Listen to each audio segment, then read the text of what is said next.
Bahagian C, dua soalan, jawab satu. Jadi kita tengok macam ni pun kita dah tahu dah bentuk graf macam mana. Macam ni ke?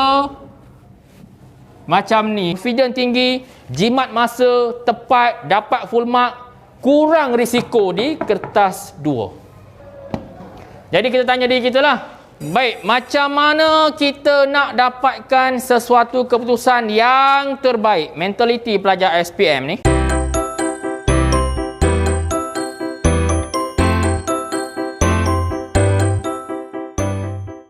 Macam mana kita nak skor matematik ni? Skor bermaksud sama ada kita dapat A atau dapat B atau dapat C, tak kisahlah. Tetapi di dalam minda kita ini, okey, terbaik. Kita nak dapat yang terbaik. Terbaik maksudnya apa? Katakan sekarang kita fail, kita gagal. Dengan baki 3-4 bulan ni kita usaha, kita dapat D, itulah terbaik. Much better, lebih baik daripada kita terus gagal kan. Katakan yang dapat B 2-3 bulan ni dia all out, dia gunakan tip-tip yang sepatutnya, maka dia dapat A. Itulah terbaik dia. Supaya kita tak stres, kita buat kita punya target mesti terbaik. Terbaik ni boleh jadi A, boleh jadi B. Bagi orang fail, kalau dapat C, itu terbaik bagi dia berbanding sebelum kan. Baik, format baru KSSM.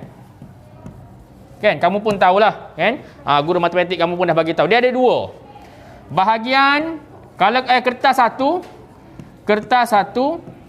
kertas 2. Kan? Kertas 1 ni 40 soalan betul? Ada 40 soalan.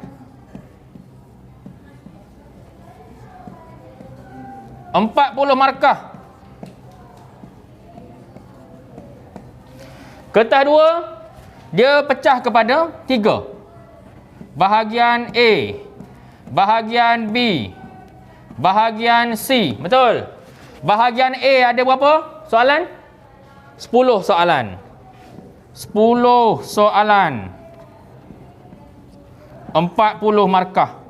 Bahagian B ada 5 soalan.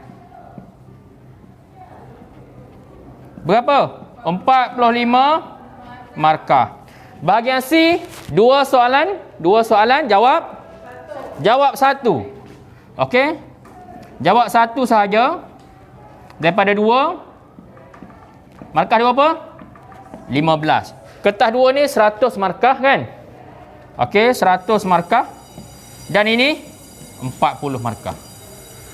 Baik, macam mana kita nak dapatkan sesuatu keputusan yang terbaik? Mentaliti pelajar SPM ni, lebih-lebih dalam mencabar COVID dan sebagainya ni kan.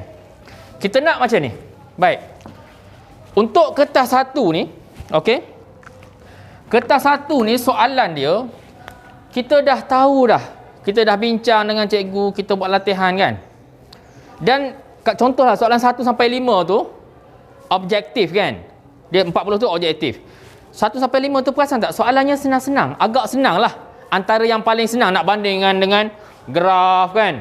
Buat persamaan, ketaksamaan tu kan. Macam-macam kan. Nak buat garis dan sebagainya. Kalau nak banding, ini yang paling senang. Jadi strategi yang kita nak anda lakukan bersama adalah yang soalan senang ni, setiap satunya 1 markah. Yang senang ini kita make sure kita grab betul-betul. Jangan 1 markah kita tertinggal. Katakan 40 ni. Kan? Yang senang awak dah buat latihan. Katakan awak buat latihan dapat 35/40. Rasa dah tinggi dah. No, pelajar yang cemerlang, yang mentalitinya bagus, dia dapat 35. Memanglah ada kawan dapat, kau dapat 20 lagi rendah daripada aku contohnya. Buat apa saya nak risau? Saya dah 35/40 bagi paper 1.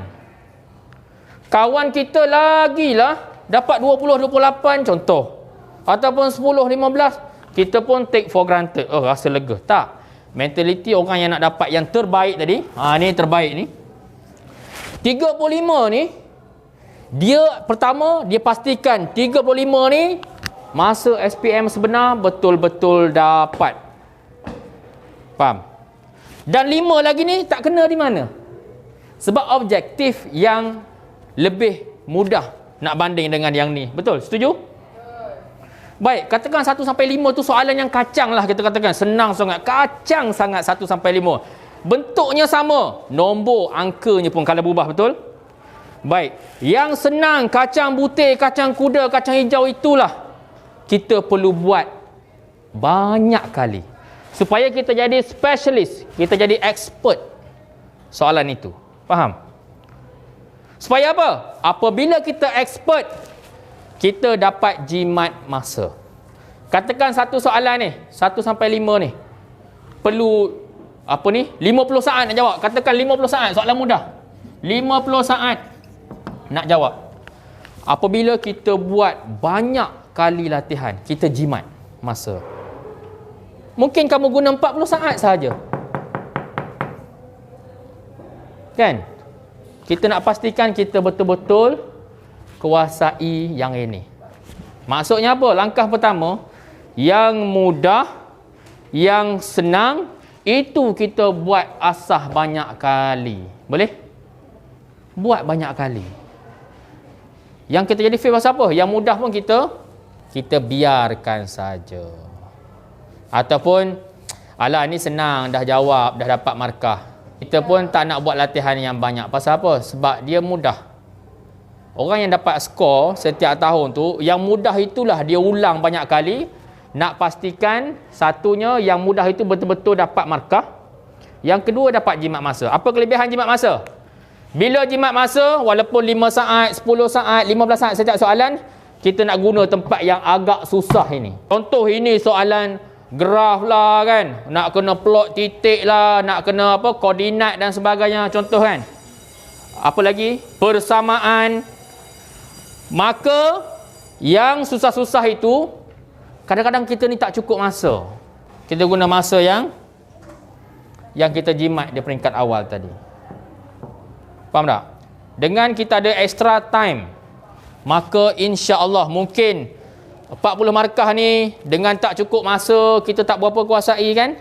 Kita dapat berapa? Contohnya dapat 35, 30. Tapi dengan extra time kita jimat, kita polish awal yang ini, dapat jimat masa, kita guna di sini, barulah kita dapat lebih baik markah. Kadang-kadang contohnya soalan graf ke apa semua ni kan, yang banyak jalan kira kan, contoh bahagian C ni. Bahagian C ni dia ada 3 markah, 5 markah, agak sukar. Bila sukar kita ni gelabah, tak cukup masa dan sebagainya. Tapi kalau kita jimat di awal ni, sebab apa kita jimat? Sebab kita dah expert. Walaupun senang kita buat banyak kali kita mahir. Kira-kira 5 tambah 7 pun dia dah tahu dah 12. Nak ambil juga kalkulator tekan. 5 tahu dah 5 campur 7. Dia tekan kalkulator pun keluar juga. Kacang je 5 campur 7 betul. Pelajar SPM. Tapi sebab tak confident, ambil juga kalkulator. 5 campur 7 keluar sama dengan 12. Tahu dah. Buang masa. Sebab tu kita perlu expert. Yang mudah kita buat lagi. Ibarat 4 campur 5 9, kita training 4 campur 5 9, 4 campur 5 9 nak bagi mahir. Bila mahir, confident tinggi, jimat masa tepat, dapat full mark, kurang risiko di kertas 2. Letih lah cikgu nak buat banyak kali, yang dah mudah, yang dah senang nak bagi mahir, buat latihan banyak kali. Memanglah orang berjaya dekat dunia ni semuanya letih. Tak ada kita dengar pelajar SPM cemerlang. Macam mana awak dapat cemerlang ni? Dia kata, saya tak buat apa-apa, relax. Saya entahlah, tiba-tiba dapat A, saya relax je. Kebanyakan betul tak? Kita dengar. Jaga tengah malam, buat latihan, orang miskin cari kertas-kertas terbuang, tulis. Memang letih lah. Tapi seronok masa keluar kita sama peperiksaan. Matematik aku dulu DC, rupanya mampu dapat B. SPM sebenar.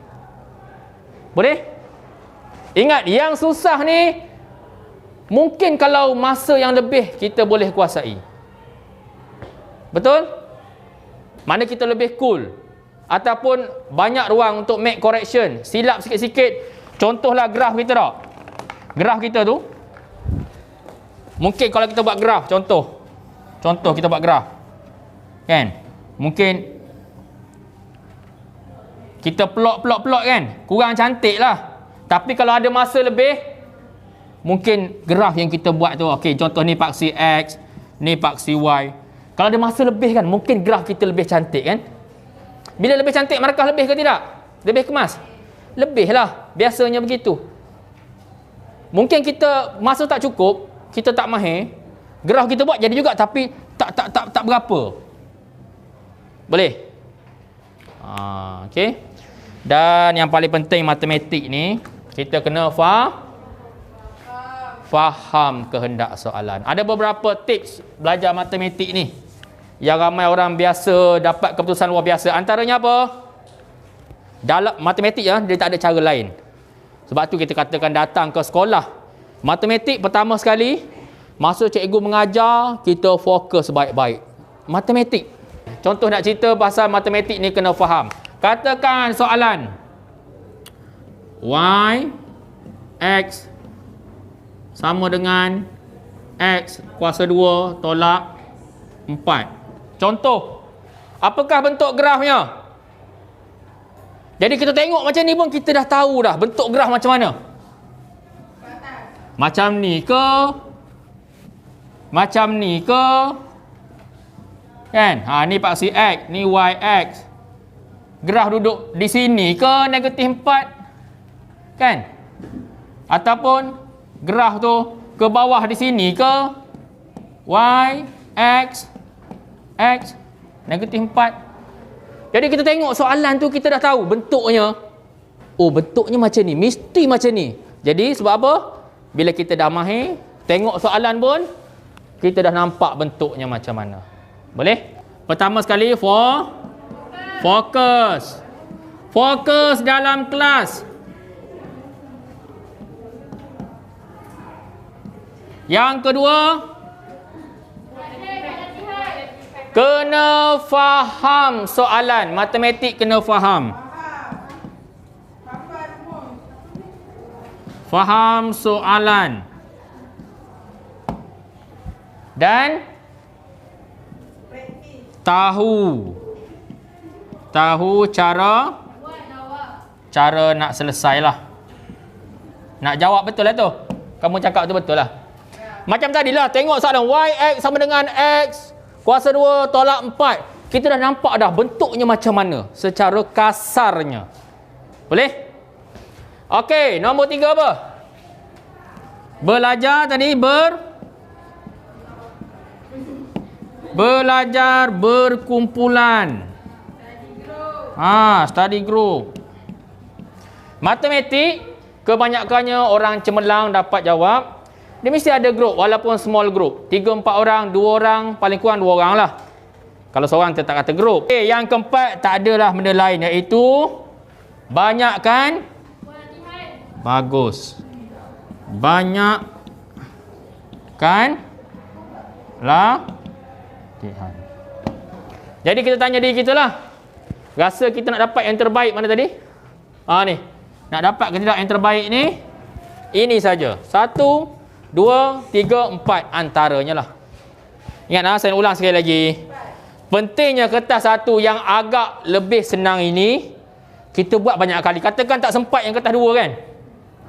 Bayangkan kalau yang ini kita kuasai, dapat markah, dapat grade 1, 40 soalan ataupun 30 daripadanya. So kertas 2 dapat sebahagian daripada yang 40 ni dapat 20.